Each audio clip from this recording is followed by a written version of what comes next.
What's up, graphic designers? It's basketball season and March Madness is almost upon us. We're going to be taking a little bit of inspiration from one of my favorite Instagram channels by Ethan J Design. I really love these visuals because there's so much going on. It's so creative. And what we're going to do is we're going to be creating some fun visuals like this. And here we've got a breakdown featuring LMU athletes, both the boys and girls basketball team. But in order to do that, we're going to need all the elements. We're going to need the standing poses and action photos of all the different athletes so that we have all the elements so we can create something that looks a little bit like that. I see that there's the lens flare and the layer styles. There is so much going on. And in order to create this, again, we're going to need all the individual cutouts.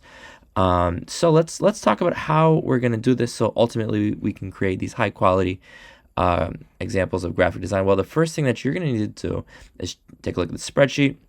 You're going to find your name, and you'll notice we've got two columns. We've got the standing pose column, and we got dribbling and action shot column. So again, we're just going to identify who we're responsible for, and then we're going to find them. So for example, if you don't know Tajay, who is a junior at the museum school, what you're going to do is find his jersey number. So he's number 24, and then you're going to scroll through the photo album until you find him.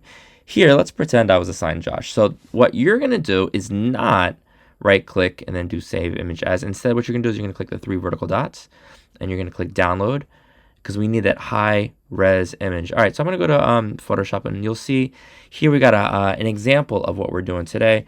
You'll notice that like the edges are really crisp and clean, and we're going to talk about how to achieve that with these action photos where sometimes it can be a little bit fuzzy, and I'll talk about that in just a moment. So I'm going to click File, Open, and I'm going to open up Josh. Here we go. And so this is what I'm going to do. I'm going to right click and make sure that we've got the object selection tool highlighted. And I'm going to click select subject. And we've got two options. We've got the device for quick results or the cloud. And you know what? I know that you want detailed results. I want detailed results. So that's what I'm going to do. I'm going to click once, and Photoshop's going to work its magic. We're going to be patient, and that looks spectacular. However, on the closer inspection, I can see that the ball is not included in this selection. So I'm going to click the Add to Selection, and I'm going to click the ball, and I'm going to keep my fingers crossed. And yeah, and that looks amazing. However, you guys, I already made a mistake, and so here's what I'm going to press Command D to undo because I really want you to not make the same mistake. Always, when we start, we need to press Command J. Sometimes I forget. You guys are not going to forget. We need to duplicate that layer. And now, once more, what we're going to do is we're going to click the individual. Josh is being selected. I notice that the Add to function is selected. I'm going to select the ball as well. And now what I'm going to do is a couple things. We're going to click the Layer Mask tool, and you'll notice that we've got white reveals, black conceals. But when we hide the background, we can see that all that's left is Josh. Now, there's a few things that I know, like the edge. Let me switch to the move tool. The edge is not super crisp, right? Like the jersey is really fuzzy. The shorts is fuzzy. Likewise, his knee. It's not that crisp selection that we want. So what we're going to do, and I'll zoom in right here. What we're going to do, ladies and gentlemen, is when we got that selection layer highlighted and we're on the layer mask, what I'm going to do is I'm going to click select and mask. And when we do that, we got global refinements. I'm going to boost smooth to maybe 32. I'm going to boost contrast to, let's try 41, looks good. And then I'm going to drop the shift edge to maybe negative 31%. So we're going to boost smooth, boost contrast, and drop the shift edge. And now this looks much better. And so I'm scrolling around. We're going to definitely need to get his ear, and we're going to need to clean up his hair a little bit, and definitely his hand. All right, so how do we fix this? That is a great question. I'm going to drop down to the background layer, and I'm going to press V. Actually, I'm going to reveal it. I'm going to click the lock itself, and I'm going to press V5 for 50%, and maybe 70%. Okay, 7 for 7%. And I'm going to zoom in just a tad. And I'm going to switch to the layer mask itself. I'm going to press B for brush. And I'm going to be highlighting like so. And just painting in with white. And so that looks good. However, we've got that green right there, which we don't want. So I'm going to go ahead and make a selection with the polygonal lasso. Press X to swap black to the foreground. Press B. And that looks amazing. And when I hide the background, that looks spectacular. And then we're going to do the same thing up here. I'm going to press Command minus to zoom out just a tad.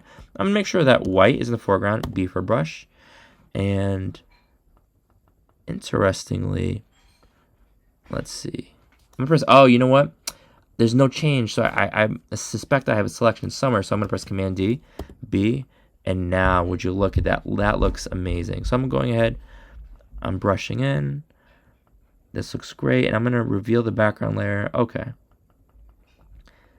And I'm going to have my brush at about between 60-70%.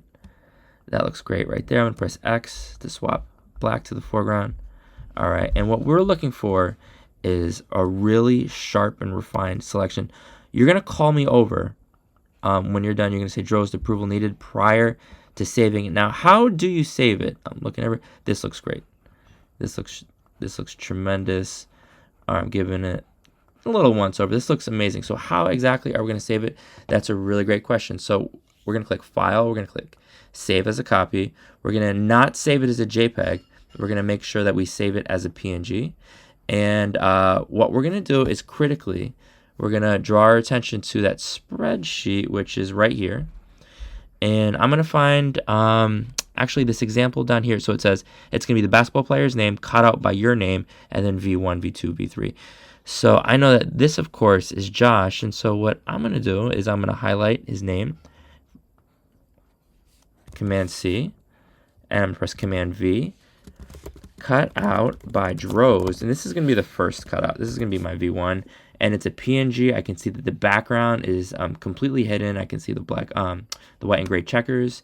So this looks amazing, and I'm going to show you one more quick example. So I'm going to revert to the original image featuring James. I'm going to press Command 0, and now, just like before, I'm going to press Command J. We're going to use the Object Selection tool, and I'm going to click on James itself, and we're going to wait just there we go. This looks amazing. Now when we hide the background and we press the layer mask, you're going to notice that it's really it's not a crisp selection, right? So again, like if I'm looking at his shoulder, that's not the selection that we want. His jersey, it's not the selection that we want. What we are going to do is click Select and Mask. We're going to increase Smooth, increase Contrast, drop the Shift Edge, and I'm going to press OK. I'm going to zoom out just a tad. And now, again, we're going to have to press B for brush. White's in the foreground. We're going to go ahead and make sure that we get these really nice selections. We don't want any of that green in there. And again, you're going to be saving this as a PNG. We're doing nothing but making selections today so we can create these cool posters tomorrow. Let me know if you have any questions. Good luck.